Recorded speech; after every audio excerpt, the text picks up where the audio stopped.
Radio Jabato no se hace responsable de la opinión del director ni de los colaboradores de este programa, siendo cada cual responsable de sus propias palabras. ¿Qué es experimentar miedo? Sino experimentar terror, horror, espanto, pavor, pánico o miedo. Vivimos el terror de muchas maneras, en la ficción, tanto en el cine o en la literatura de terror, creando esa atmósfera de pánico en el espectador o en el lector, o en la vida real, con el terror nocturno de los niños, o las situaciones amenazantes o de extremo peligro en un contexto de violencia o de guerra. En ocasiones, el terror se convierte en una especie de juego, como ocurre en los eventos de Halloween o con los disfraces terroríficos en las fiestas. Pero aunque el terror es generalmente rechazado por el ser humano, tiene esa misteriosa atracción para mucha gente, para los amantes del misterio como nosotros, de lo desconocido, que buscamos la adrenalina de sentir pánico, como esa droga que te atrapa. El terror es algo que algunos amamos y otros odian. Mi nombre es RJ. Bienvenidos amantes y curiosos a este mundo de misterios y oscuridad. Al final de la escalera os esperamos. Regresar ya no será tan fácil. La oscuridad cae sobre todos nosotros. Los seres oscuros salen de su escondite. Prepara tu alma si te encuentras con ellos para enfrentarte a tus peores pesadillas. El terror está en el aire. Los espíritus, brujas, demonios nos rodean. A esconderse para seguir vivos, pues ningún mortal podrá resistirse al horror de sus miedos.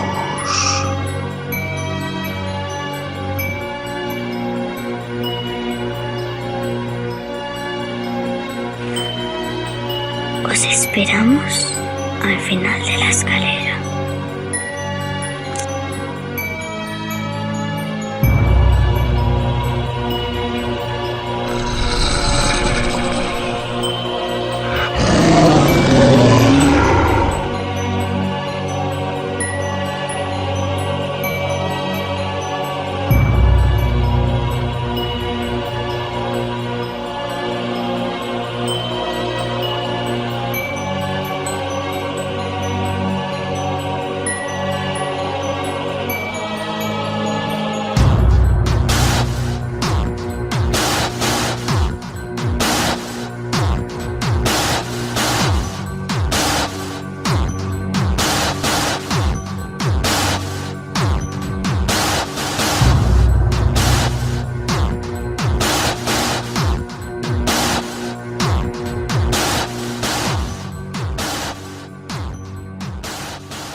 El terror tiene muchas formas. A mí me puede dar miedo las arañas y a otra persona tenerlas como mascota. El terror es diferente para cada persona, para cada individuo, pero si hubiera que hacer una definición del terror, sería lo desconocido, lo incomprensible, todo aquello que está grabado en nuestro subconsciente en forma de trauma y todo aquello que identificamos como un peligro.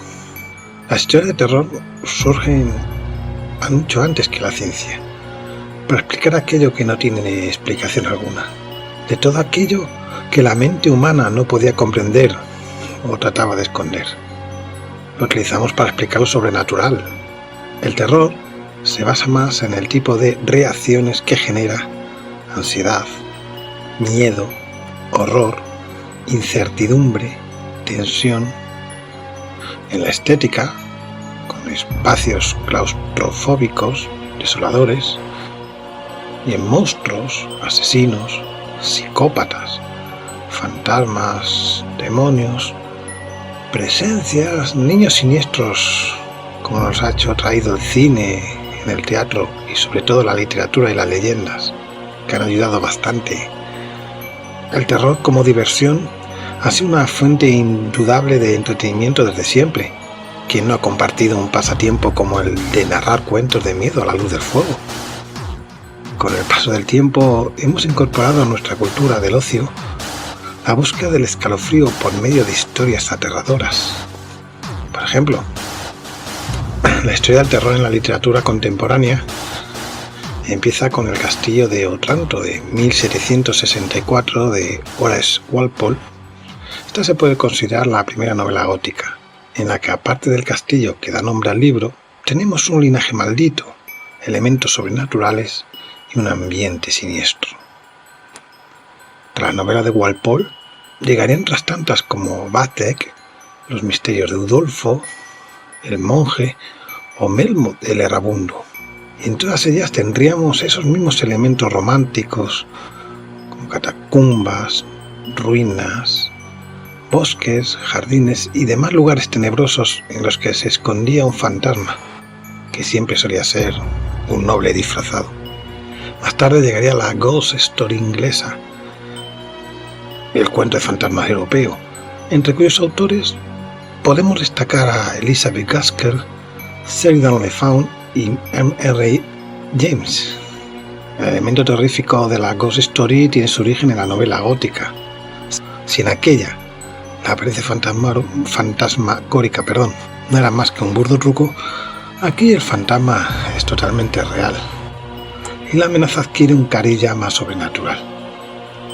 Este fantasma representa el terror inmaterial, otra realidad irrumpiendo en nuestra realidad, lo insólito manifestándose en lo cotidiano. La evolución del terror tenemos que buscarla al otro lado del charco, más concretamente en Nueva Inglaterra, porque allí será donde quien no conoce a Edward Allan Poe desarrollará su carrera. Poe cogerá el testigo de la Ghost Story, pero la va a hacer evolucionar, aportándole una serie de elementos que configurarán el terror materialista. Un teórico de la composición literaria convierte los inocentes relatos de fantasmas del Londres victoriano y la campiña inglesa en unas obras malsanas de atmósfera asfixiante y unos personajes perturbadores. Aquí el fantasma, el vampiro o cualquier ser etéreo se truncan en terrores físicos y seguros, y por ello mucho más peligrosos. La evolución lógica del terror sucede nuevamente en Nueva Inglaterra, de manos de Howard Phillips Lovecraft, donde el elemento terrorífico ya viene del espacio exterior, y este ya no es ni bueno ni malo, sino caótico e indiferente al destino del ser humano, insignificante en la inmensidad del universo. Los relatos han dado paso a las películas, y estas películas de terror ya han ido sin duda evolucionando todo el mundo del terror. Este género es uno de los géneros de cine más extensos y más extremos. Su característica principal es que provoca en el público sensaciones de miedo, pánico, preocupación, incomodidad y angustia, ¿no? El género del terror tiene unas bases sólidas en las leyendas y supersticiones, así como las pesadillas o temores principales que se emanan de las culturas actuales. Los elementos fundamentales que destacan estas películas son siempre la escasa iluminación, utilizar la técnica de claroscuro, escenarios nocturnos o macabros y una musicalización muy tensa. Música es algo muy importante siempre en el mundo del terror. La primera película de terror de la historia fue realizada en 1910 por Doug Lee, que la verdad yo sinceramente no le conocía, quien dirigió la primera adaptación de Frankenstein. Su enorme éxito provocó que apareciera en otro film como El Golem. Estamos hablando todavía de la época del cine mudo. Ya en 1922 apareció, dirigida por Benjamin Christensen Hassan, quien contaba con una temática ya ocultista y demoníaca. El argumento trata acerca de un estudio realizado acerca de cómo la superstición y la falta de comprensión de las enfermedades mentales puede llevar a la histeria de condenar a la gente por brujería. Ya entre 1930 y 1940 dominó el cine basado en los arquetipos de monstruos, produciéndose las grandes obras como Drácula, La momia, King Kong o El hombre lobo. Ya con el cambio de década más tarde llegaría el maestro del suspense, Alfred Hitchcock, quien, con Psicosis, ya revolucionó el género total. Ya no eran monstruos deformados quienes asustaban, sino unas personas con una apariencia vulgar, cotidianas, lo cual hacía del miedo una sensación mucho más extendida y determinada y mucho más cercano. Podía ser tu vecino de al lado, perfectamente. A principios de los años 70 ya encontramos dos ejemplos muy notables de género de terror que en esta época aún causa pavor en algunos. Estamos hablando, por ejemplo, del film del Exorcista de William Friedkin, considerada por muchos la película más terrorífica de la historia del cine. Habría que hacer un día un debate sobre este tema, aunque para mí un clásico. Una nueva beta explotada por el terror en esta década también fue la de los poderes paranormales, donde destacamos Carrie de Stephen King, dirigida por Brian De Palma, quien posteriormente incursionó en el terror psicológico con Vestida para matar y un clásico como Suspiria.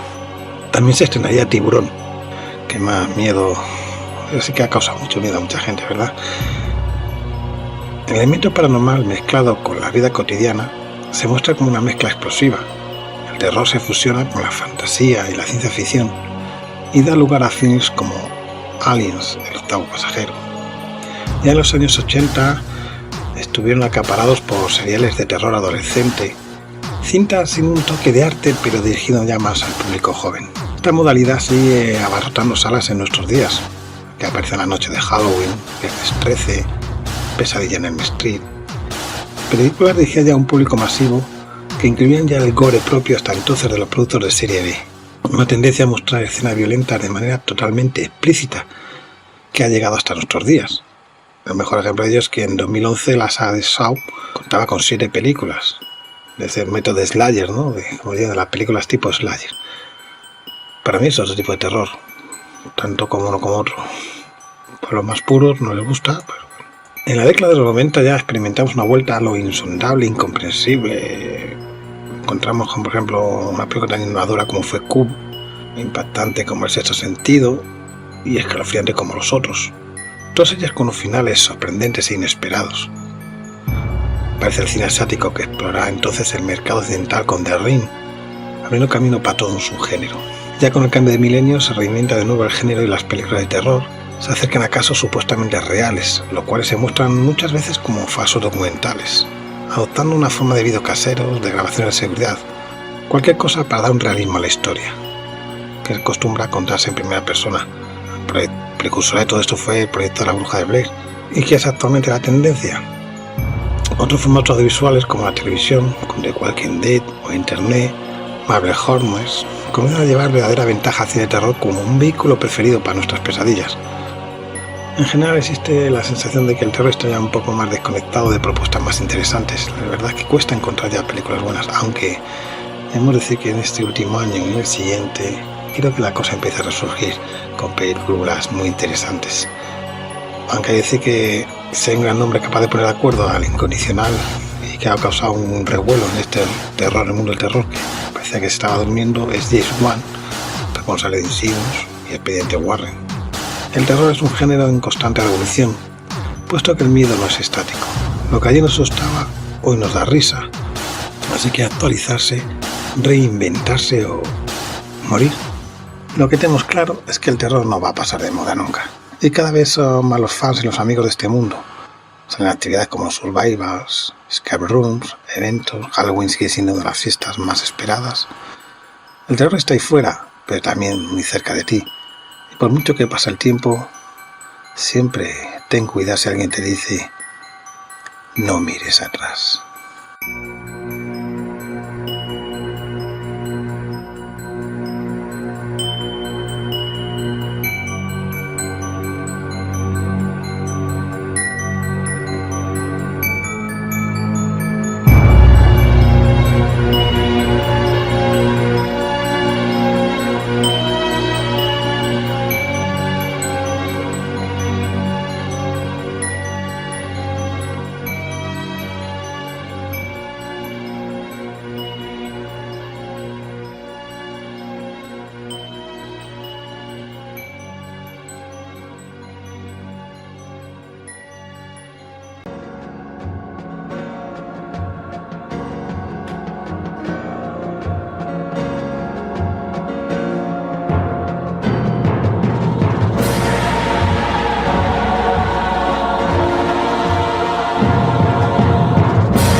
En este primer programa piloto hemos querido dar homenaje a dos historias que a mí, principalmente, siempre me han llamado la atención. Dos historias muy diferentes, pero muy reales. La primera demuestra lo fácil que somos de manipular. Una historia que nos trae nuestro colaborador de Radio Jabato, Enrique de la Guardia del Brujo. ¿Suena qué historia hablamos? The Columbia Broadcasting System and its affiliated stations present Orson Welles and the Mercury Theater on the Air in The War of the Worlds by H.G. Wells.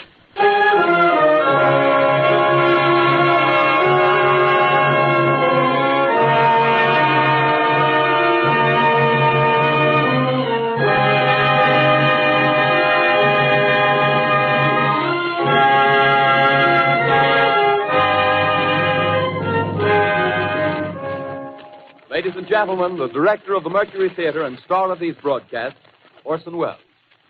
We know now that in the early years of the 20th century, this world was being watched closely by intelligences greater than man's, and yet as mortal as his own. We know now that as human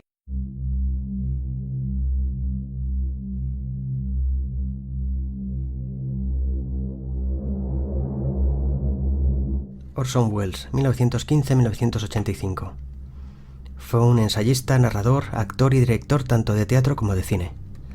Hijo de un empresario e inventor amateur y de una pianista y sufragista, su ecléctica educación le llevó por muchas y variadas artes. Su amor por las obras de Shakespeare le llevaron pronto al teatro y a la radio, hasta lograr en el cine algunos de sus más celebrados éxitos, como la que está considerada por muchos como la mejor película de la historia del cine, Ciudadano Kane. Como he dicho algunos, que no todos, uno de sus éxitos más sonados y celebrados, que catapultó su fama de manera meteórica, aunque luego le costará dar explicaciones que no disculpas al pueblo americano, que imagino que entonaría aguantándose la risa, fue la transmitida por la radio CBS el 30 de octubre de 1938, de la narración de una de las más famosas obras de H.G. Wells. No había relación entre ellos, hay una A de diferencia entre los apellidos. La Guerra de los Mundos, publicada en 1898. Wells ya había conseguido algunos éxitos notables con adaptaciones radiofónicas semanales como Los Miserables, Drácula o El Conde de Montecristo para la cadena CBS. La noche del 30 de octubre, víspera de Halloween, sin embargo decidió darle un toque especial a la narración. Se dice que no lo hizo como broma, sino como una manera de darle al público un nuevo enfoque de la historia, un enfoque basado en el realismo, y vaya si lo consiguió. Existe el precedente del británico Ronald Knox, que en 1926 narró por la BBC el alzamiento de una supuesta revolución, que causó que una parte importante de la audiencia la tomara por real. Con esta información en mente, Wells decidió llevar el experimento a sus máximas consecuencias. Sin embargo, la CBS no lo veía del todo claro y obligó a avisar que el programa era una adaptación, antes del inicio y a los 40 minutos, justo a 10 minutos de acabar el especial. Pero de poco sirvió. Los espectadores que llegaron tarde no se dieron cuenta del aviso y cayeron, como muchísimos otros, en el pánico y el terror colectivo. La Guerra de los Mundos, originariamente ambientada en el Londres victoriano, narra la invasión alienígena del Imperio Británico por parte de un ejército invasor de Marte, con vehículos de tecnología extraterrestre, rayos de muerte y gases venenosos. Por sorprendente que parezca a día de hoy, el programa caló muy hondo entre los 18 millones de oyentes. La situación económica, los últimos coletazos de la Gran Depresión estadounidense y en política el reciente auge belicista del nazismo en Europa fueron un terreno propicio para que se sembraran las dudas y el pánico. Además, el programa de Wells se estructuró como un especial informativo, un formato que no solía despertar recelos, pero cuyos corresponsales, conforme iban disponiendo de más datos, se mostraban más nerviosos, usando frases más entrecortadas, llegando pronto a los gritos y el pánico. Todo ello le dio un grado de verosimilitud inaudito hasta la fecha en una obra de ficción. Las consecuencias fueron impensables. Colas en las autopistas para evacuar espontáneamente las ciudades próximas a la supuesta zona de aterrizaje, accidentes, miles de llamadas de ayuda a la policía y a los cuerpos de emergencias. Literalmente lo nunca visto. Periodistas y directivos de la CBS tuvieron que oponerse a la policía y agitados ciudadanos que pretendían detener el programa por la fuerza. Tan pronto como acabó, sacaron a los actores y al mismo Wells del estudio de emisión y los escondieron incomunicados en otra planta del edificio para finalmente sacarlos de manera secreta por la puerta de servicio.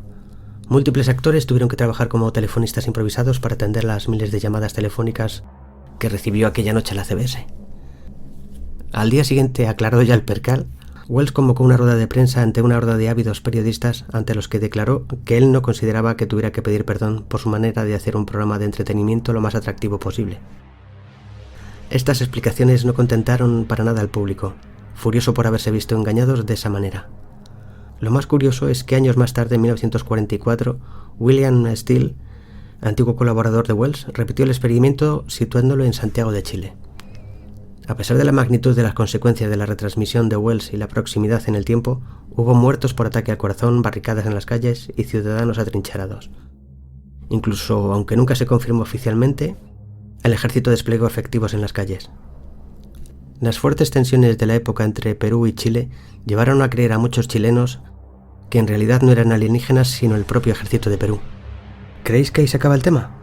30 años más tarde, 30, en la conmemoración del evento, la emisora WKBW emitió avisos semanales de la programación, envió cartas de aviso a la policía, a los bomberos, etc. ¿El resultado? Líneas de emergencias colapsadas por miles de llamadas de ciudadanos aterrorizados por la supuesta invasión. 30 años más tarde. Y sigue Portugal en el 88 y México en el 98, que también repitieron resultados. Todo un hito de la comunicación de masas que parecía augurar el auge de las fake news, los bulos y los globos sonda que campan a sus anchas en la actualidad.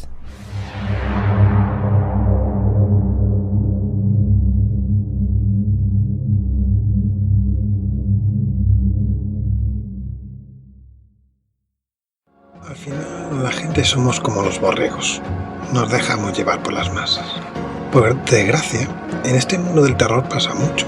Por eso desde aquí, una de las cosas que vamos a intentar es ser lo más objetivos posibles, sin engañar ni hacer teatralizar todo lo que ocurra, ¿no? En las historias que contemos a partir de ahora en los siguientes programas. Si contar solo lo que ocurre, lo que veamos, lo que sepamos, lo que oigamos en las aventuras que vayamos. Solo de vosotros dependerá creer o no. Traeremos reportajes de viajes que realizaremos, aventuras a lugares misteriosos, pero para vivir los hechos, experiencias, y si hay algo lo diremos, y si no, pues digamos la verdad, no hemos visto nada. Terror, las experiencias paranormales, los fenómenos misteriosos existen, pero también hay mucha leyenda, y también por una parte entraremos en la caza de descubrir qué ocurre detrás de esas leyendas, esos misterios, ¿no? Teniendo claro siempre que la última palabra la tendréis vosotros.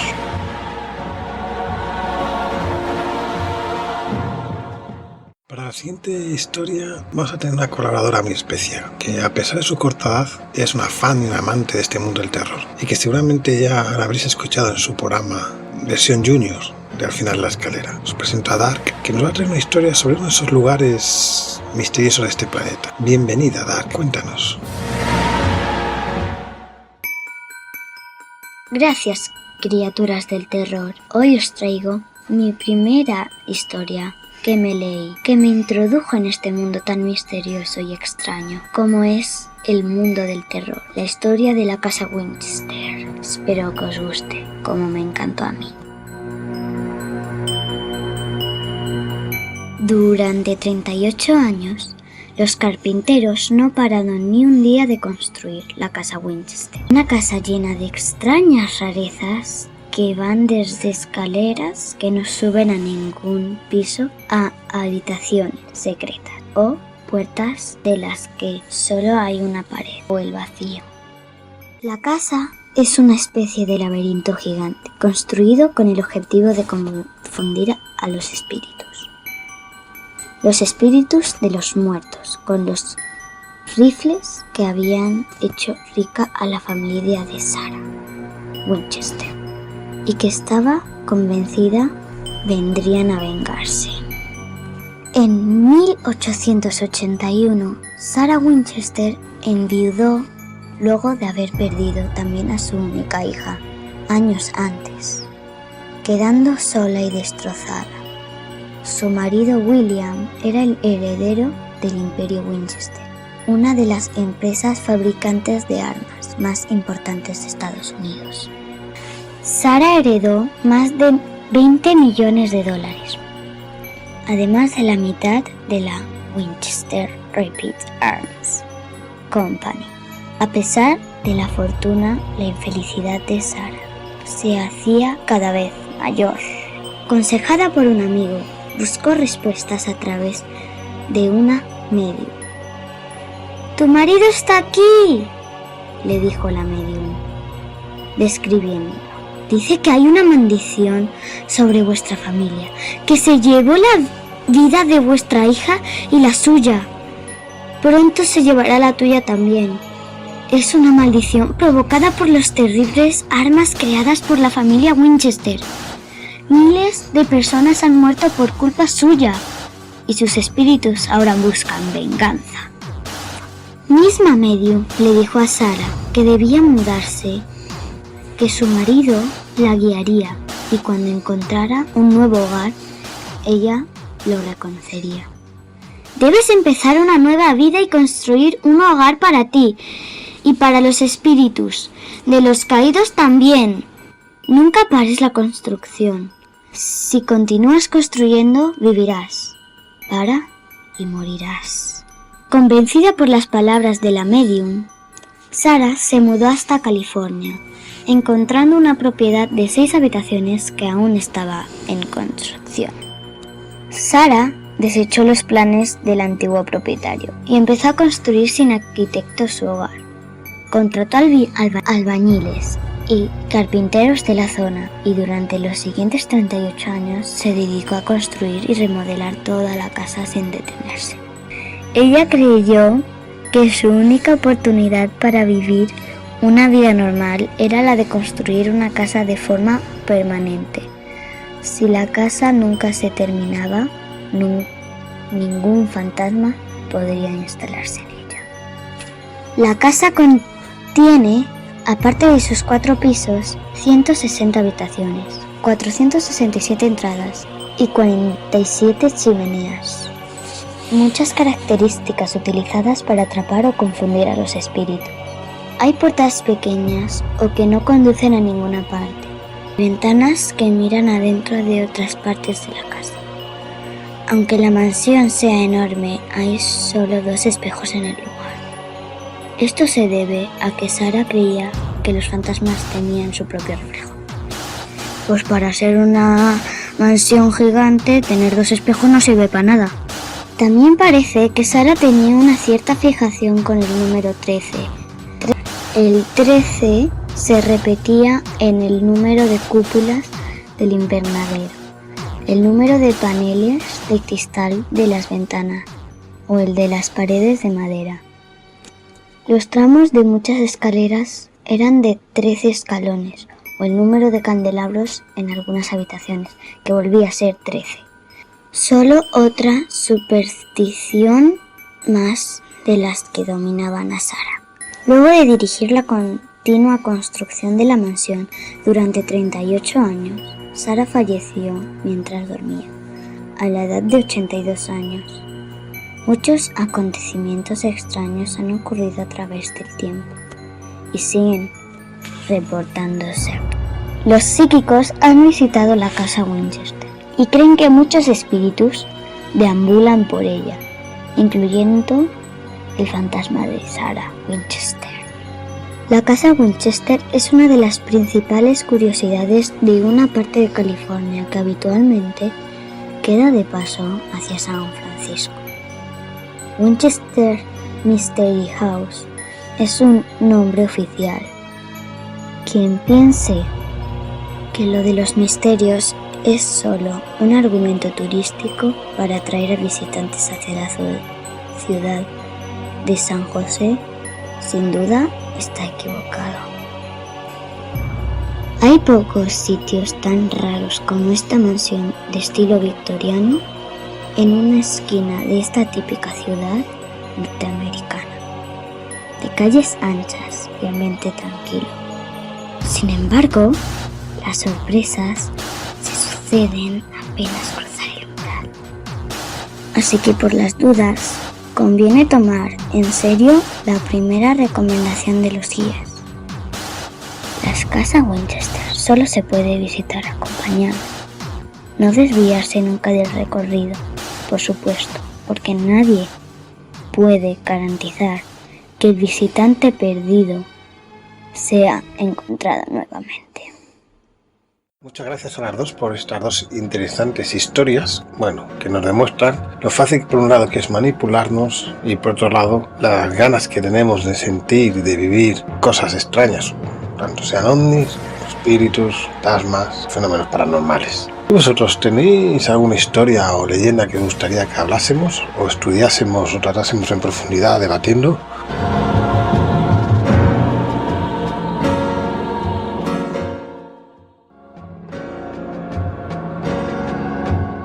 ¿Quién no ha oído de una experiencia extraña, misteriosa, que nos ha dado terror o que hemos vivido en primera persona? Los espíritus, fantasmas, siempre nos han llamado la atención, aunque nos dé terror o incredulidad.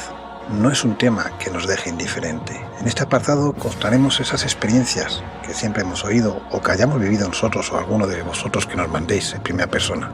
Pero aquí, para empezar, vamos a contar el inicio de esta historia. A través de nuestra colaboradora Rosa, desde Tenerife, nos va a traer cómo se inició el tema del espiritismo. Os aseguro que indiferentes nos va a dejar. Adelante, Rosa.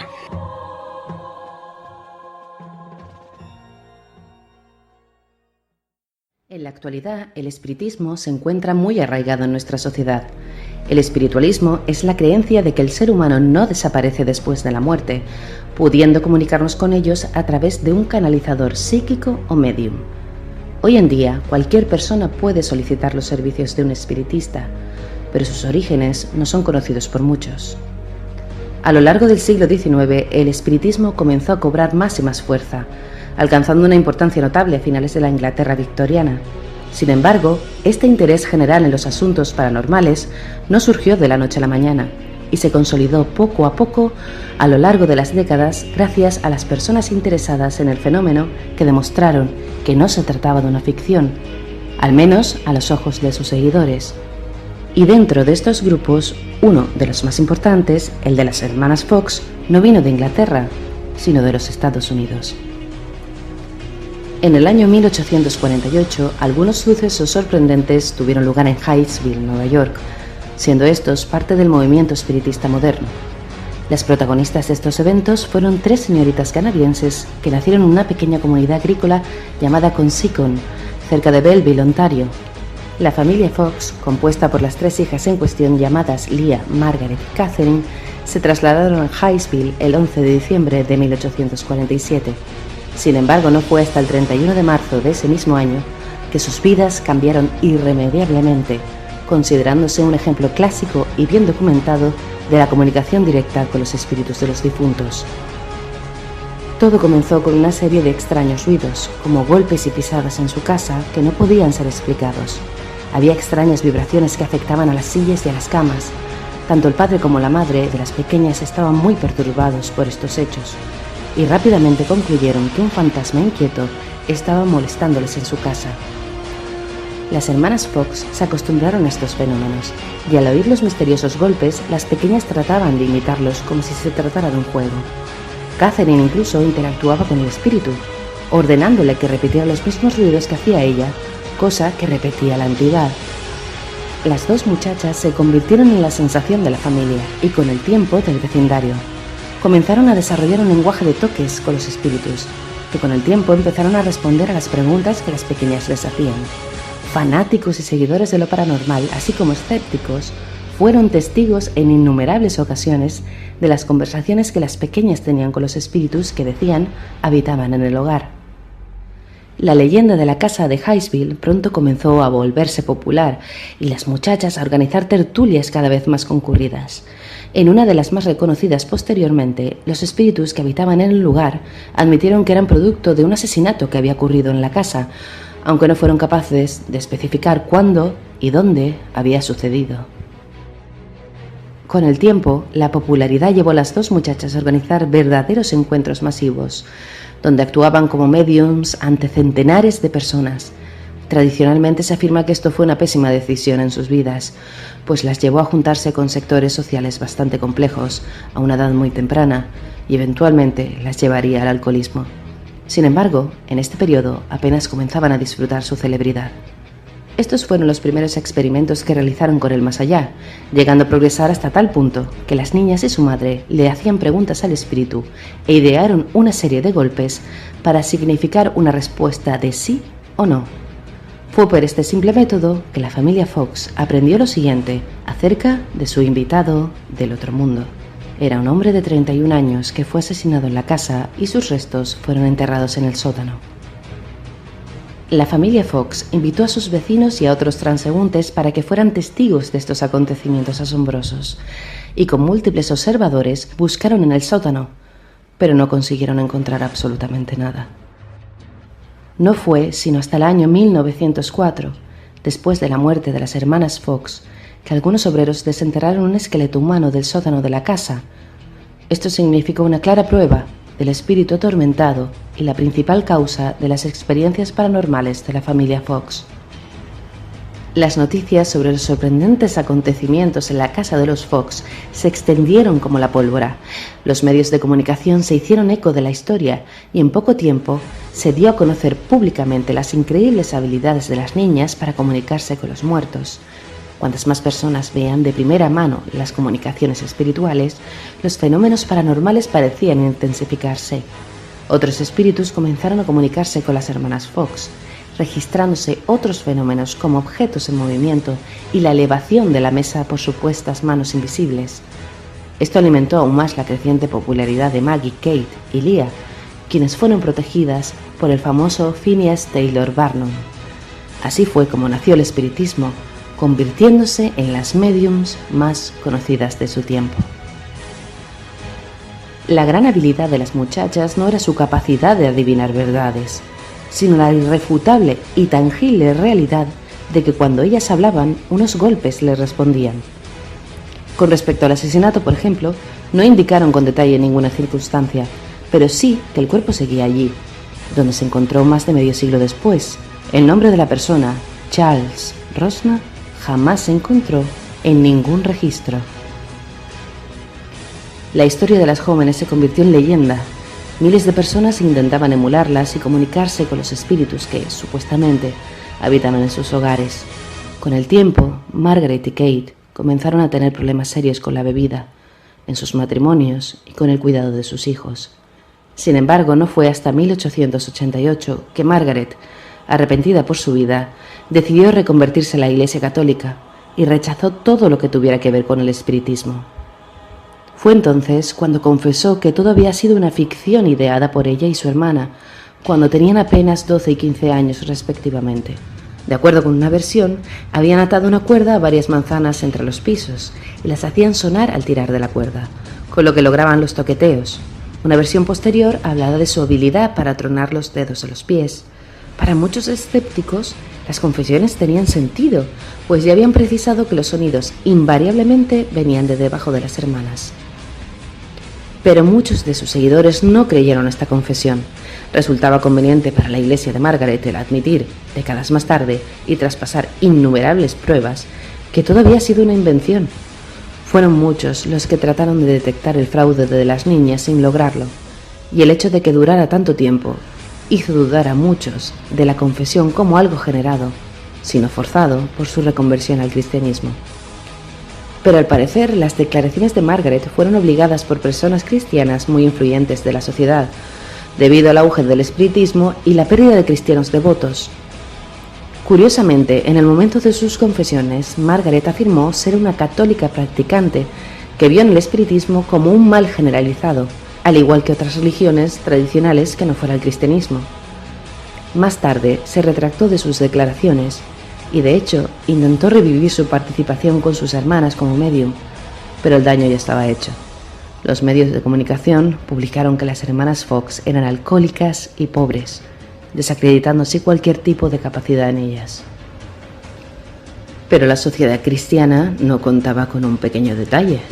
A pesar de las confesiones de Margaret y la disminución del interés del espiritismo, nunca desapareció del todo. Prueba de ello lo podemos encontrar en la gran cantidad de psíquicos, médiums, profesionales del oculto y el auge de diferentes dispositivos para comunicarse con los espíritus, tales como las tablas o Ouija. En la actualidad, muchas personas afirman haber presenciado fenómenos paranormales que desafían cualquier explicación racional. También los defensores del movimiento espiritista mencionan que las confesiones de Margaret Fox estuvieron llenas de inexactitudes, lo que demostraría la manipulación de sus palabras. Y no podemos olvidar el hecho de que un cuerpo fue encontrado en la casa en Highsville, tal como el espíritu les dijo a las hermanas Fox. Sea cual sea la verdad, dos cosas son seguras. En primer lugar, que las hermanas Fox dieron muchísimo impulso al espiritismo en los Estados Unidos. En muchos casos se las considera prácticamente las fundadoras del movimiento, y que, pese a las confesiones, el interés en este tema no hizo sino aumentar a lo largo de los años siguientes. Y en segundo lugar, que ambas hermanas terminaron su vida odiando y despreciando estas prácticas. Estoy aquí hoy, como una de las fundadoras del espiritualismo, para denunciarlo como una falsedad absoluta, de principio a fin, como la más endeble de las supersticiones, la blasfemia más retorcida que el mundo ha conocido, diría Margaret en una entrevista al final de su vida. Su testimonio parecía más que cualquier otra cosa influenciado por el odio y el desprecio ante el espiritismo. Ambas mujeres murieron en la pobreza, su historia no tiene un final feliz, y sus habilidades, aunque ayudaron a abrir la senda de los modernos espiritistas y psíquicos, terminaron siendo su perdición, al menos desde su propio punto de vista. Sus confesiones finales pueden verse como el interés en decir la verdad, tras décadas de mentiras, pero también como un intento desesperado de desprenderse de algo que les había causado mucho sufrimiento. La realidad es que cualquiera que sea la verdad del asunto, desde una perspectiva histórica de lo paranormal, las hermanas Fox fueron y siguen siendo quienes definieron el espiritualismo moderno y la mediumnidad.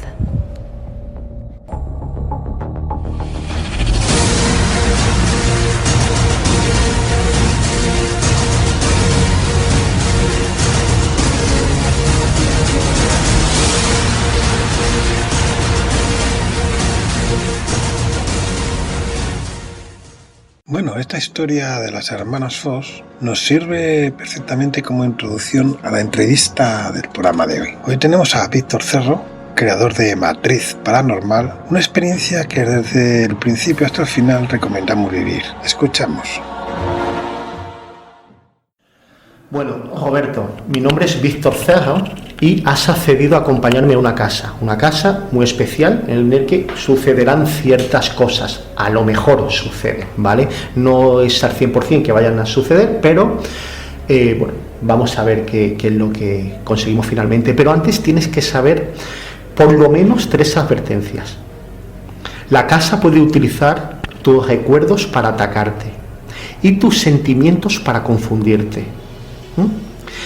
En esta casa probablemente van a pasar cosas que van a parecer reales y otras que no, pero si vienes tienes que aceptar que esto va a ser así y que te puede suceder. Si no quieres venir no tienes absolutamente ningún compromiso, vete por donde has ido y no pasa nada, no vas a quedar mal conmigo ni nada. Así que te pregunto, ¿quieres acompañarme a la casa? Por supuesto, vamos. ¿Sí? Sí, acepto. Venga, vamos para allá, acompáñame, está a 200 metros de aquí. Perfecto, pues...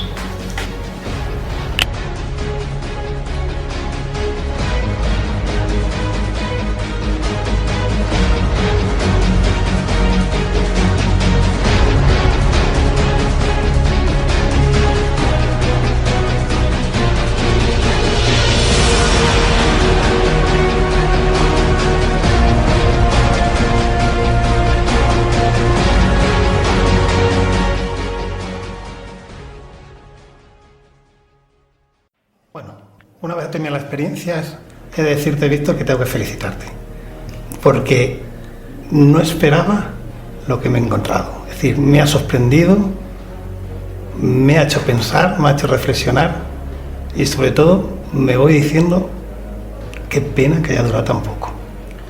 Ha durado poco, cada día dura diferente, pero hoy ha durado 1 hora 55 minutos.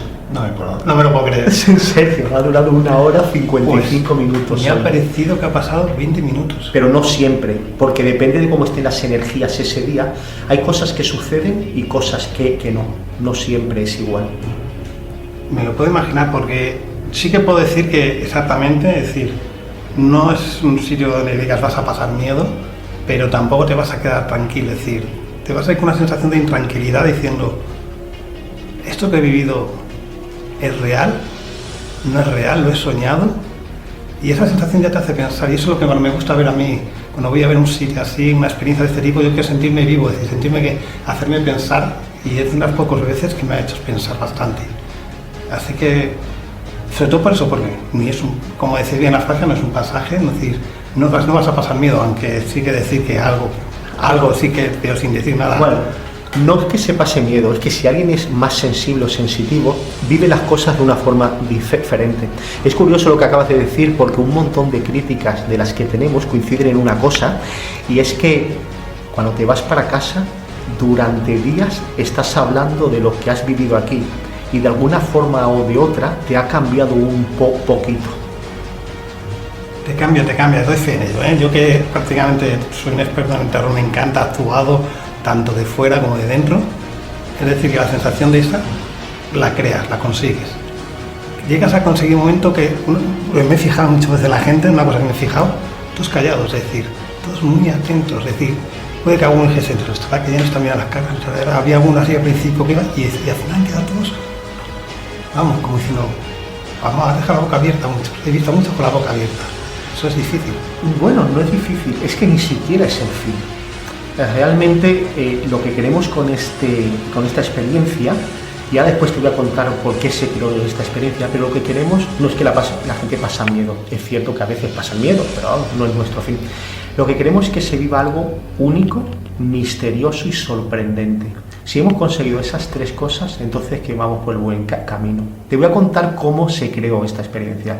A mí me encanta todo lo relacionado con el mundo paranormal y he ido, igual que muchos de los oyentes, a antiguas clínicas que hay por aquí cerca, que no voy a decir, y a planetarios ocultos también que hay por Segovia, que no voy a decir exactamente dónde. He ido a muchísimos sitios así. He hecho montones de pruebas que con la Vox, haciendo grabaciones, fotos infrarrojos o de cajetes con asas analógicos, o sea, con muchas de estos que casi fotografían sin luz. Pero he hecho un montón de experimentos y aunque es cierto que de vez en cuando he visto cosas extrañas, siempre me he ido para casa diciendo, me hubiera gustado que hubiera sucedido algo único. Entonces esto se ha creado para que la gente que busca ese tipo de cosas pues lo viva, pero el final sea el que le hubiera gustado que sucediera en esos sitios. Pues debe decir que lo has conseguido, y es verdad, cuando se va a un tipo de experiencia de este tipo paranormal, se suele ir muchas veces de manera incrédula, uno diciendo yo quiero ver porque no creo en ello, los hay que van diciendo quiero creer en ello y quiero sentirlo, y hay los que dicen quiero saber qué pasa, ¿no? Eso suele ser de los de término medio, es decir, por una parte quiero que pase, pero por un lado no quiero creerlo. Pero, ¿tú crees que existe la magia? Desde luego, sí. Todo es magia a nuestro alrededor, todo es magia, y el problema no es si existe o no, es si somos capaces de apreciarla. Eso es difícil, aquí hacéis apreciarla, sentir que hay algún ambiente, que hay algo más, lo conseguís. Y es difícil porque yo creo que es la primera vez que me he quedado totalmente sorprendido diciendo no me lo esperaba. Yo creo que tú dices que es difícil, yo creo que es arriesgado en el sentido de que para conseguir esto hay que hacer que la gente admita cierto tema o entre en hacer ciertas cosas que éticamente puede que a lo mejor esté mal visto en esta sociedad. Por eso hay tantas advertencias. Es cierto que vas a ver algo y ver algo sorprendente, pero vas a pagar por ello. Vas a dejar algo aquí. ¿Y has conseguido que grite alguno? Que decide, sí. No, la verdad es que yo como lo recomiendo bastante bien vivir esta experiencia, porque vas a sentir algo diferente, vas a vivir algo diferente, y sobre todo es que no te esperas. Desde que entras a la salida va a salir otra persona diferente. Así que yo sí, de verdad, personalmente, si quieres vivir algo distinto, hay que vivirlo de matices paranormal. Pues nada, estáis todos avisados. Aquí estamos en madridparanormal.com. Gracias.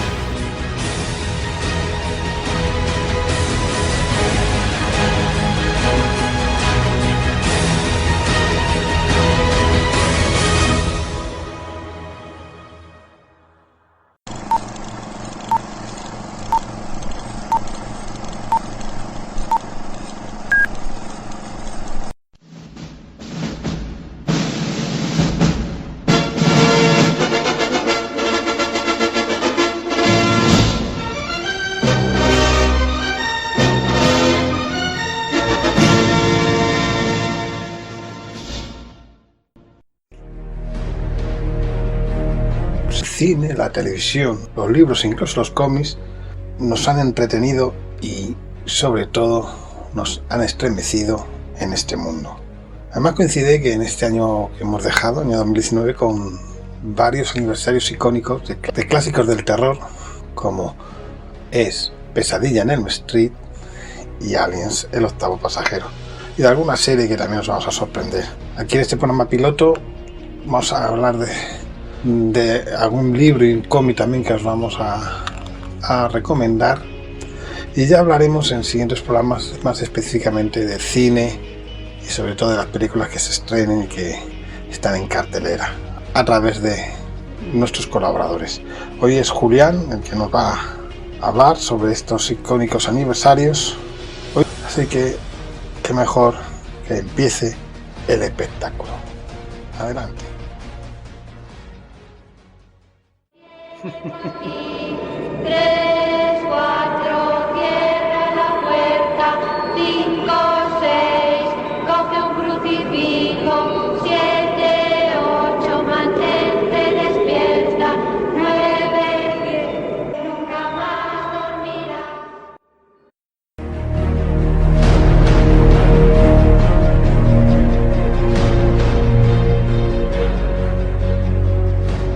Hace 35 años, las pantallas de los cines en Estados Unidos y el mundo abrían las puertas de la oscuridad para dar paso a una nueva figura del cine de horror. Nos referimos a Freddy Krueger, personaje de la película Pesadilla en Elm Street, A Nightmare on Elm Street, que se estrenó un 9 de noviembre de 1984. La cinta, dirigida por Wes Craven, revitalizó el subgénero de cine slasher.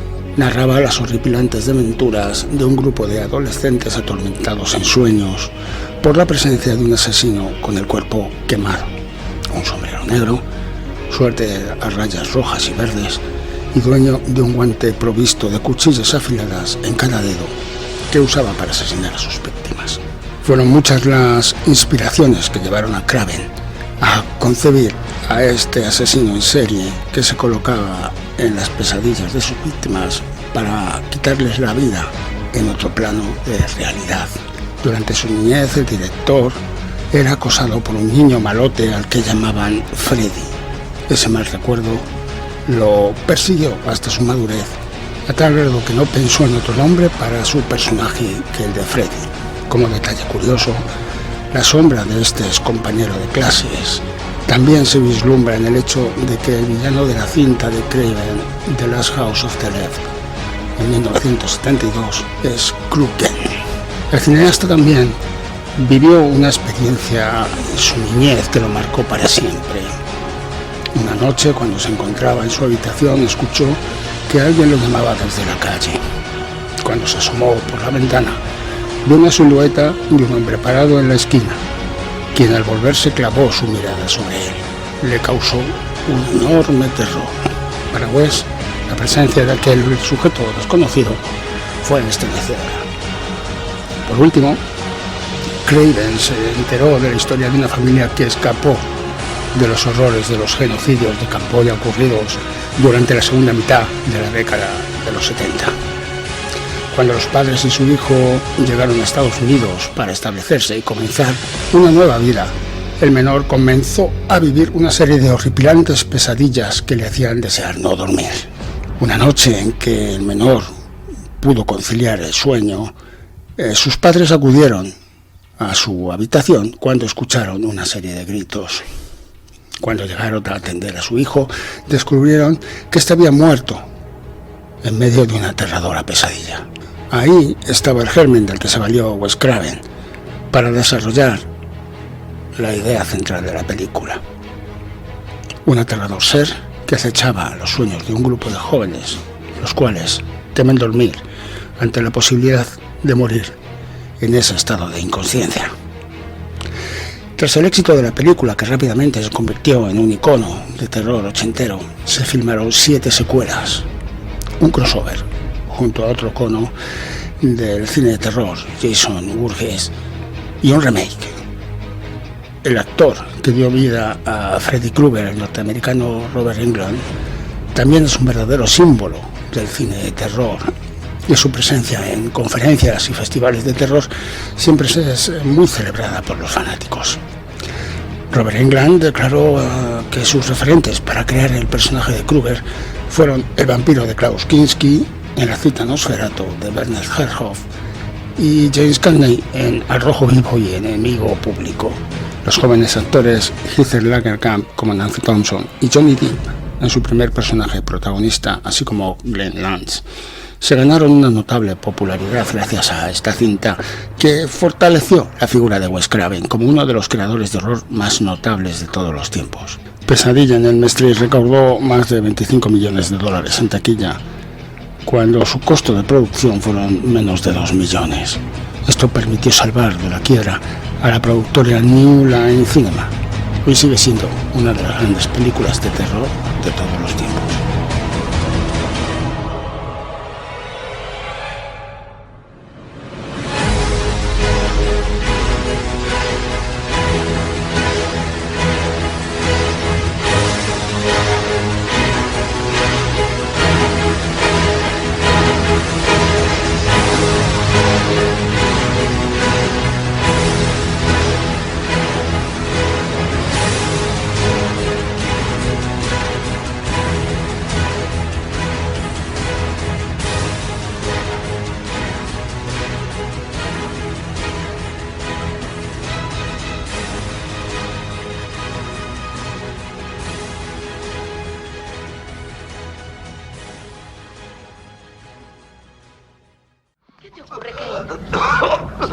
¿Te estás salvando? ¿Qué te pasa? Kane.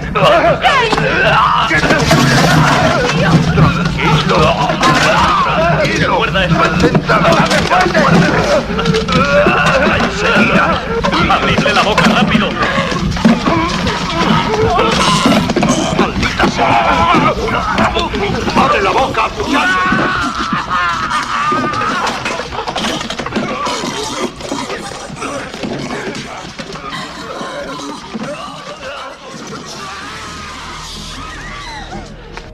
Se dio a conocer en 1979. Catapultó a Ridley Scott a la cima y a Sigourney Weaver. La consolidó como una de las más grandes heroínas en el cine, siendo gracias a Alien. Película que se dio a conocer en las salas de cine de Estados Unidos el 25 de mayo de ese mismo año. Una cinta de ciencia ficción y terror que impresionó por su excelente historia, por sus actuaciones y una gran realización. Los diseños extravagantes del artista suizo H.R. Giger resultaron fascinantes, repulsivos y terroríficos a la vista. Ridley, así como Kubrick en su momento con 2001, jugaban con la percepción claustrofóbica en el espacio infinito. Fuera está todo y nada. Además de Weaver, el film también cuenta con un reparto extraordinario como Tom Skerritt, Ian Holm, Veronica Cartwright, John Hurt y Harry Dean Stanton. Los efectos especiales, la dirección y edición de Alien la convierten en una película frenética y angustiante, que a la fecha sigue viéndose muy bien. Su importancia fue tal que Alien se convirtió en un mini imperio para la 20th Century Fox. Llegó la secuela y luego otra y otra y otra y otra y otra. Como en muchos casos los seguidores más duros defienden las primeras dos películas y no se explican bien el resto. A su vez, los fanáticos de la ciencia ficción ochentera se emocionaron cuando se dio a conocer uno de los primeros cruces entre franquicias, Depredador contra Alien. Tal vez esta no funcionó como se esperaba, aunque se realizó un segundo intento, y es que en el cómic el resultado había sido bueno, pero porque fue producto de historias más orgánicas. Alien ha sido publicado por la compañía Dark Horse durante mucho tiempo y ha tenido cruces o crossovers con propiedades al estilo de Superman, Batman, Green Lantern, Juez Dredd, Terminator y otros. Por cierto, los cómics de Predator Alien versus Alien son bastante recomendables, así como los crossovers antes mencionados. Esta mezcla data de hace más de 25 años. En el cine, la secuela de 1986, Aliens, con ese al final, ayudó a cimentar como un buen director a James Cameron, quien llegaba fresquito de lanzar Terminator y Rambo 2. Los intentos fallidos posteriores llevaron a relanzar la franquicia y a Ridley Scott a retomar las riendas ya en el nuevo siglo. Se lanzaron nuevas precuelas de buena calidad, pero tampoco han tenido el éxito de la original. Y es que Alien es una cinta que funciona la primera vez, cuando no sabes qué esperar. Tantas películas después es imposible mantener el nivel de tensión, por lo que se ha optado por encaminarse más hacia la ciencia ficción que el terror inicial. Con todo, Alien continúa siendo una de las franquicias de cine más importantes, rentables y respetadas de la historia.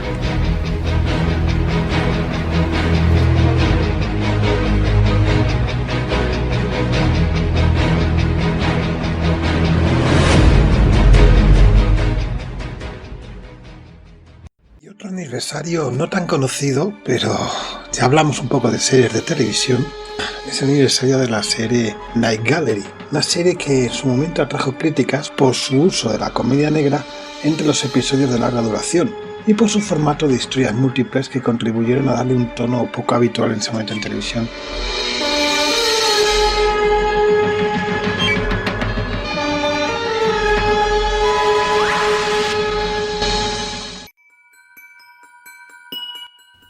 Y el 8 de noviembre de 1969, ahora harían 50 años, se emitía el piloto de la alucinante Nightmare Gallery, la versión de horror puro de Twilight Zone, en la que Rod Serling presentaba adaptaciones de H.P. Lovecraft, Edgar Allan Poe, Richard Matheson, Algernon Blackwood o August Derleth. Supuso el debut del director Steven Spielberg y fue una de las últimas actuaciones de Joan Crawford. Cada episodio comenzaba con la introducción del presentador del programa, Rod Serling, sobre la macabra historia de alguno de los cuadros, pintados por Tom Wright, de la galería de arte en la que se encontraban. Regularmente las historias eran adaptaciones de cuentos clásicos de fantasía, pertenecientes a autores como H.P. Lovecraft, o también trabajos originales, la mayoría de Serling. Y ya se nos queda un aniversario. 10 años de Paranormal Activity, el título al que tanto debemos los aficionados al terror.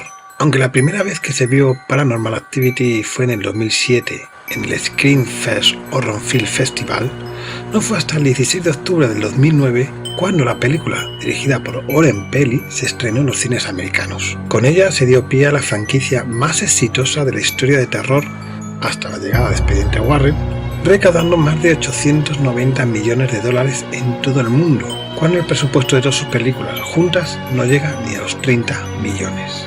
Aunque hay momentos absolutamente terroríficos, especialmente sus 10 últimos minutos, y la experiencia de verla en cine no es comparable a verla en una pequeña pantalla, eso sí que os lo aseguramos, todavía hay mucha gente que infravalora esta película cuando a los aficionados al terror le debemos mucho.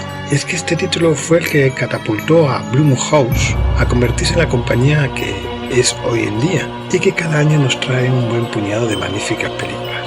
Y es que Paranormal Activity tan solo costó $15.000 y recaudó 193 millones.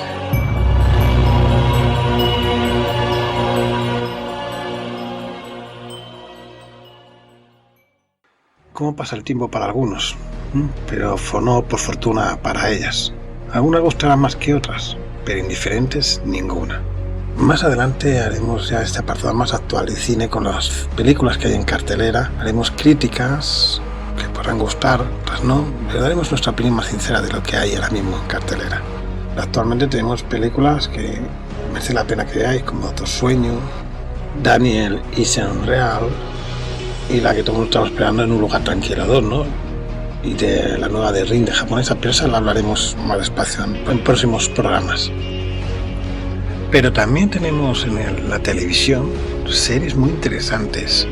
Netflix, que ha apostado por las series de terror, de la cual hablaremos sobre todo de una que ha tenido mucha fama ahora, ¿no? La serie de Drácula. Bien, ¿cómo deciros? Son 3 capítulos de 1 hora y media de duración, los 2 primeros bastante bien, dentro de acá me puede gustar, la tercera no me gustó nada. No esperéis que esté basado en Bram Stoker, en la obra de Bram Stoker, sí tiene referencias, pero se desvía bastante y va de más a menos, ¿no? No voy a contar mucho más, es una serie que si queréis verla, yo sinceramente me ha decepcionado, no se ha aprovechado, aunque dicen que van a hacer una segunda temporada. Bueno, sobre gustos no hay nada escrito. Yo espero más, por ejemplo, de James Wan, que quiere producir una serie de Dylan Dog, cómic de terror italiano, creado por Tiziano Sclavi, que parece que tras la película que hicieron en 2011 van a intentar hacer una serie. Vamos a ver qué es lo que nos esperamos. Y por supuesto la segunda parte de Witcher, la segunda temporada. La primera excelente, vamos, si la segunda le llega también al pie, pero bueno, vamos a ver, ya cuando vayamos viendo le iremos avisando, ya que en Netflix ahí parece que tiene claro que The Witcher va a ser su gran apuesta. Y con respecto al cómic tenemos una novedad, Bela Lugosi volverá a ser Drácula, pero esta vez en un cómic de Legendary Comics. Desde que Bela Lugosi se fundó la capa de Drácula por primera vez en el año 1931, el actor siempre ha estado unido en la cultura popular asociado a este personaje. Pero a pesar de que por eso ya nos dejó en el año 56, este año parece que Bela Lugosi volverá a encarnar a Drácula en un cómic que está preparando Legendary Comics y cuya primera imagen promocional la podéis ver en las redes sociales. La intentaremos poner en Facebook para que la podáis ver. Los herederos del actor han dado el beneplácito a este cómic que adaptará nuevamente la obra de Bram Stoker, así que vamos a ver con lo que nos sorprende. Y en libros, pues mira, a quien le gusta la lectura como a mí, os voy a recomendar 2 libros diferentes entre sí. Uno es Brujería y Superstición en Cantabria, de Francisco Renedo Carrandi. Cantabria, tierra mítica y legendaria como pocas, ha sido el escenario elegido para mostrarnos este compendio de supersticiones, costumbres ancestrales y asuntos de brujería que llenaron de pavor a sus habitantes hasta tiempos no muy lejanos. Y luego tenemos otro libro que os recomiendo también de David Moreno, que se llama Mordisco.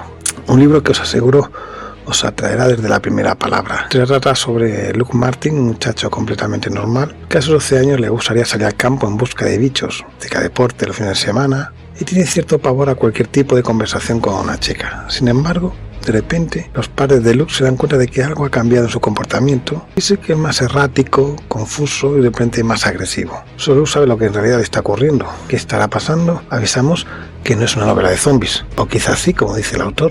Pero mejor que lo descubráis vosotros mismos. Yo os lo recomiendo. Y dentro de poco esperemos poder hablar con él y que nos lo explique, pues, todo porque ya está creando la segunda parte, ya el segundo libro de Mordisco 2. Así que la cosa va muy interesante.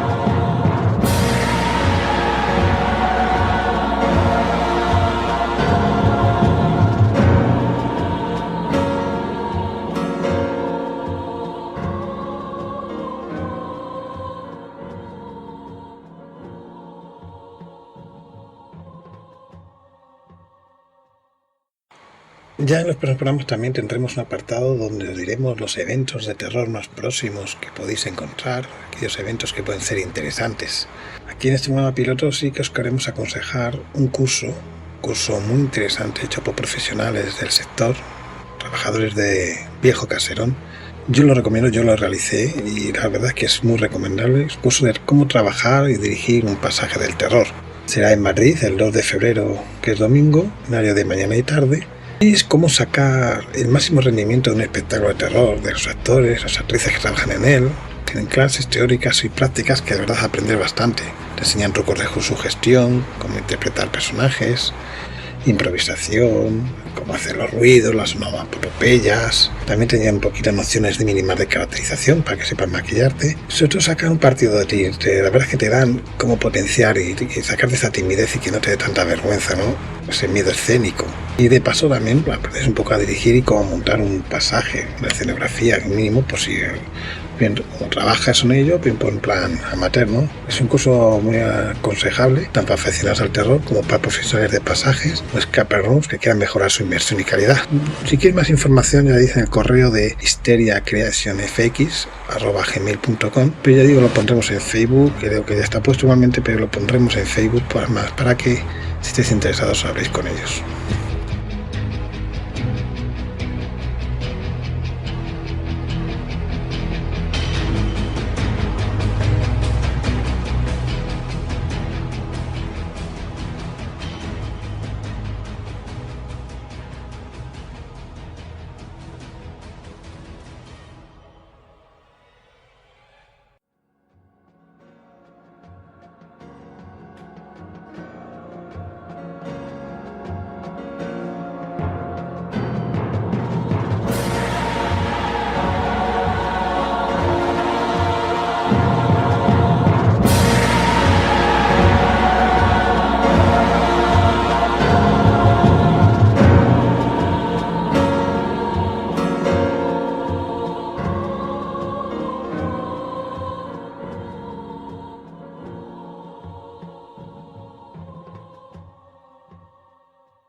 Bueno, como último apartado ya del programa, y vamos a ir despidiendo, siempre nos gusta hacerlo con un relato de terror. Este que os ponemos a continuación, ya alguno lo habréis oído, ya lo sacamos, participan casi todos los compañeros, y queremos ponerlo un poco en homenaje a todos los que han colaborado y han hecho posible un poco que este programa piloto haya salido adelante. Ganas ya que el primer programa ya salga con ganas y con mucho más fuerza. Espero que os guste. Vega, Vega, Vega.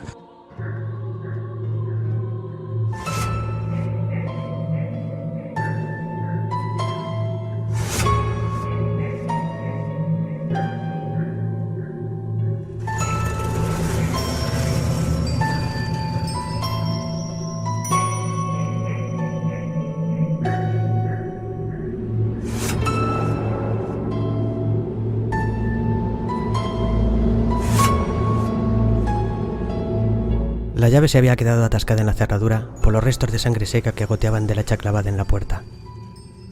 Esa imagen se reflejaba en el brillo de sus petrificados ojos negros, como si la muerte estuviera atrapada en su oscura y gélida mirada. Mientras, las llamas devoraban la escena, la casa y sus almas. Y en su cabeza, haciendo eco de la muerte, resonaba por última vez la misma palabra. Vega, Vega, Vega. Te lo advertí. Nunca hubiera imaginado que mi amigo fuera capaz de hacerlo. Pero cuando uno se ve fuera de su propio cuerpo, ve las cosas de otra forma. Dejas de ser el dueño de tus actos y una poderosa y feroz energía te domina. Sobre todo, cuando siempre has sido alguien débil, del que todos esos hijos de puta que decían ser sus amigos se aprovechaban. ¡Dejadme en paz! Invocar clemencia con su voz fina y temblorosa era lo único que podía hacer. Pero aunque no funcionaba, él aguantaba. Ellos seguían y seguían. Esos recuerdos de su infancia le perseguían, junto a un espectro negro que le hablaba y le animaba a ser otra persona, más fuerte, más segura, más decidida. Esa profunda voz venía de su otra alma y poco a poco se apoderó de su mente y le suplantó, convirtiéndose en su único y mejor amigo cuando las cosas se torcían. Estáis todos muertos. Veo cuerpos destrozados porque puedo ver el futuro. Avisaba, transformado en uno de los personajes de sus macabros cómics. Israel, ¿vienes a cenar o qué? Llevo llamándote 1 hora y nunca me respondes, tarado. Le gritaba a su padre desde la cocina. No le respondas, que se joda el puto borracho ese. Si no bajo, subirá y me pegará. No lo permitiré. Si sube, te ayudaré. No digas eso, que te puede oír. Eres un desgraciado. No vales para nada. Todo el día durmiendo y por la noche nada más que haciendo esa mierda de dibujos embarronados y feos. ¿Lo ves? Me tiene miedo. No subirá. mientras sigas dibujando mi rostro y los cuerpos desmembrados de mis víctimas esparcidos por el campo de batalla. Voy a ir y arrancaré todos esos papelejos de la pared de tu habitación y los quemaré. No. Está bien. Ya bajo. A mi amigo le fascinaba hacer cómics de relatos vikingos. Solo pensaba en eso. Y, en muchas ocasiones, se metía tanto en su mundo que creía ser uno de ellos. E incluso, a veces, me decía que se comunicaba con ellos.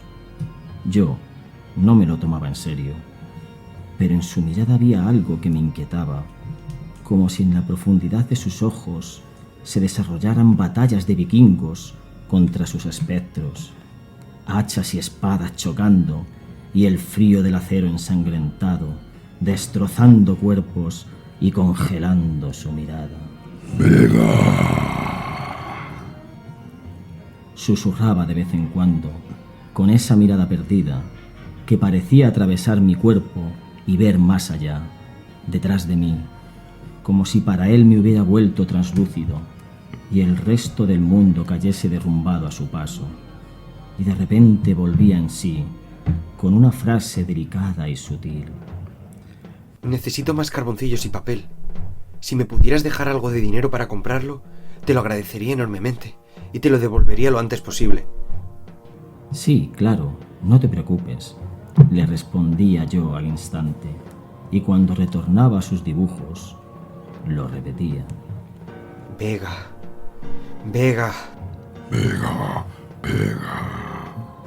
Con distintos tonos de voz, de más agudos a más graves, casi como si alguien o algo hablase a través de él, con una voz que escapaba de un abismo y resonaba en toda su habitación. Israel, cuando me relataba alguno de sus cómics, me traducía palabras que yo no entendía. Vega significaba matar en nórdico antiguo, y era estremecedor oírle decirlo. Creo que fracasé como amigo, y no lo supe ver venir. Para mí, solamente era Israel, ese muchacho tímido que un día se me acercó y me ofreció un pedazo de su bocadillo en el patio, con las manos llenas de heridas y la cara magullada. Y escuché por primera vez su delicada voz decirme: No han conseguido quitarme el almuerzo, pero contigo sí lo comparto, si tú quieres. Era mucho más fuerte de lo que él mismo creía. Yo no hubiera soportado ni la cuarta parte, el acoso en el colegio, las palizas de su padre y, sobre todo, la trágica muerte de su madre. Dicen que falleció en extrañas circunstancias y sospechaban de su padre, un borracho frustrado y cobarde, y mi amigo se la tenía guardada, pues su madre era su valedora y su apoyo más grande. Vi su casa ardiendo desde la ventana de mi habitación, 2 casas más abajo de mi misma calle. Nunca pensé que lo hiciera, y yo intentaba calmarle cuando me decía: Algún día iré al Valhalla, como un gran vikingo que muere tras una épica batalla. Pero antes acabaré con todos mis enemigos, con mi acero y mi orgullo, que lo tengo, aunque hayan intentado despojarme de él a golpes. Pobres imbéciles, desconocían que no estaba solo. Mi madre nunca me abandonó, simplemente se transformó en otra cosa. No reconocía la dulzura de su voz, pero era ella quien me hablaba cuando me ponía a dibujar. Me pidió muchas veces que la vengara, pero tenía miedo a hacerlo y dejar de escucharla. Hasta que se me ocurrió la solución perfecta. Teníamos que morir todos, yo también. Así me reencontraría con ella en el Valhalla, y mi padre se iría donde se merecía estar, en el puto infierno. La casa ardía, como si un dragón la estuviera engullendo entera, de un solo bocado de fuego. El cuerpo de su padre yacía bloqueando la puerta de la entrada, con la expresión de pánico en el rostro, de haber visto cara a cara un reducto de su oscura conciencia, enfrentándose al implacable juicio de la muerte. Israel, tras haber vengado a su madre, roció la casa con gasolina y la prendió. Luego subió a su habitación y, rodeado de sus dibujos, se cortó las venas por las muñecas. Exprimía su último halo de vida, cubierto de su sangre y de la de su padre, esperando ir al Valhalla y encontrarse con su madre. Si es que esa profunda y quebrada voz era de ella, y no de alguna bestia de otro mundo que le utilizó para devorar sus almas. No os confiéis, Si un día estáis en vuestra habitación a solas y escucháis: Vega, Vega, Vega, Vega. ¿No lo escucháis? Ya está que otra vez.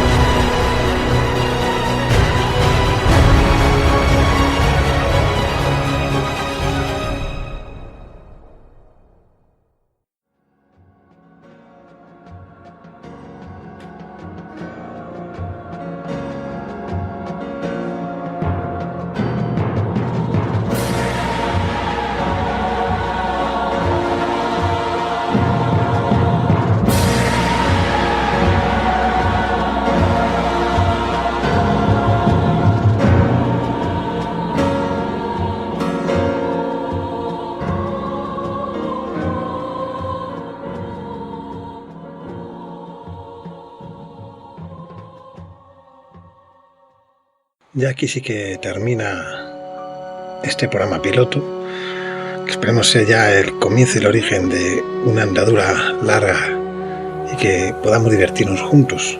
Ha costado todo, como todo inicio de proyecto ilusionante. Seguramente habremos cometido errores, principalmente mi voz, que no ha estado acorde a lo que me hubiese gustado, pero que gracias a vosotros iremos puliendo cada programa que empecemos a realizar. La idea es realizarlo pues siempre cada medio de mes y finales tengáis aquí un programa de terror y misterio que os pueda entretener. Vamos a mantener la ilusión y el amor en este nuevo proyecto, donde el terror, pues, nuestra mayor afición, será solamente un aliciente más para seguir. Como siempre decimos, creer o no creer dependerá de vosotros.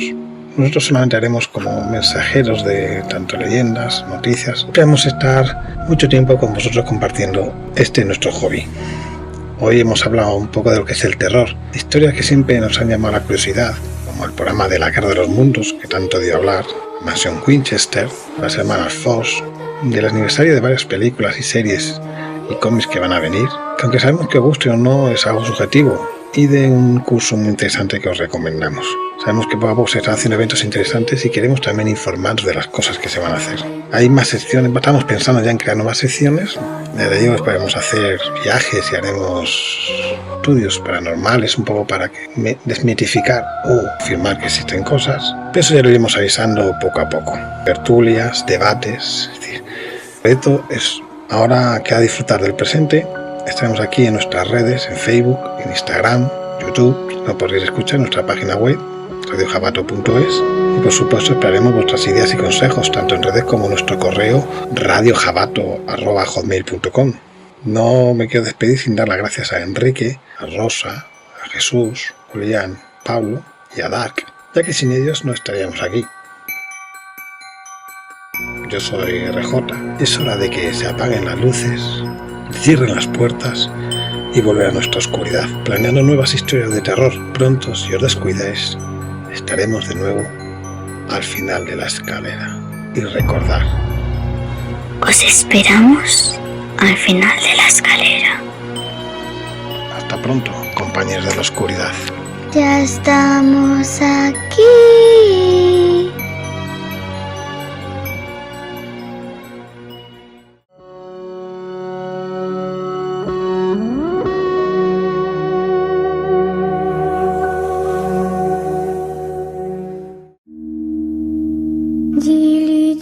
Дили-дили-бом, закрой глаза скорее. Кто-то ходит за окном и стучится в двери.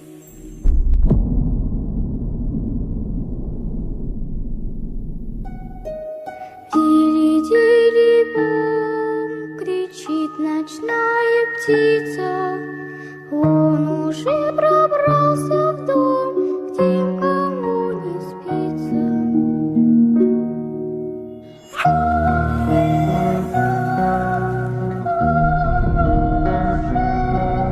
Близко.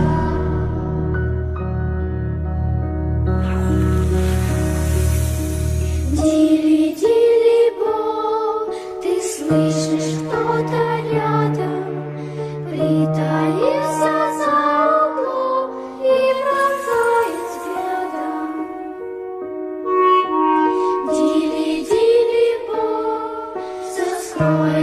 ночь немая, за тобой